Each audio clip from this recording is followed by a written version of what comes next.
નમસ્કાર, star India TV ન્યૂઝમાં આપનું હાર્દિક સ્વાગત છે। આપ જોઈ રહ્યા છો સ્ટાર ઇન્ડિયા ટીવી ન્યૂઝ, સત્યની વાતે સત્યની સાથે।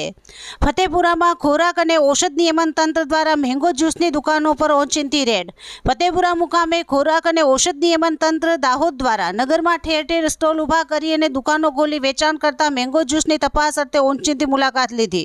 અરજદાર ભીલ પ્રદેશ મુક્તિ મોરચા ફતેપુરા તાલુકાના પ્રમુખ મેહુલ કુમાર તાવિયાર તેમજ ભારત આદિવાસી પાર્ટી ફતેપુરા તાલુકાના કાર્યકરો સાથે રાખી ફતેપુરા તાલુકાના મુખ્ય મથક ફતેપુરા, કાળિયા વરુંડા, કરોડિયા પૂર્વ ખાતે બજારોમાં પરવાનગી લીધા વગર ગેરકાયદેસર ચાલતા કેરીના જ્યુસ સેન્ટરો પર તપાસ કરતા બિન આરોગ્યપ્રદ જ્યુસ ફૂડ કલર મળી આવેલ તેમજ તમામ જ્યુસ સેન્ટરો ચલાવનાર બીજા રાજ્યના યુપી બિહારના જણાઈ આવતા તેમની પાસે જ્યુસ સેન્ટર ચલાવવાનું લાયસન્સ, ભાડા કરાર, પંચાયતમાં નોંધણી તેમજ પોલીસ સ્ટેશનનું રજીસ્ટ્રેશન માંગતા એક પણ પુરાવો મળી આવેલ નથી।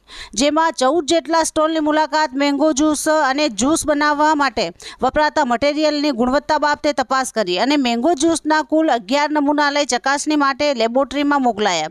જેમાં સ્થળ તપાસ દરમિયાન અખાદ્ય કેરી તૈયાર કરેલ મેંગો જ્યુસ, ચાસણી તેમજ કલર સહિત અંદાજિત 80 લીટર જેટલો અખાદ્ય જથ્થો જણાઈ આવતા સ્થળ પર નાશ કરેલ તેમજ સ્વચ્છતા જાળવા કેપ એપ્રોન પહેરવા સૂચન કરેલ। વધુમાં જેઓ પાસે ફૂડ સેફ્ટી એક્ટ અંતર્ગત રજિસ્ટ્રેશન સર્ટિફિકેટ નથી મેળવ્યું તેને રજિસ્ટ્રેશન સર્ટિફિકેટ ન મેળવે ત્યાં સુધી ધંધો બંધ રાખવા જણાવેલ। Star India TV News Fatepura reporter Pravin Kalal, જિલ્લા દાહોદ।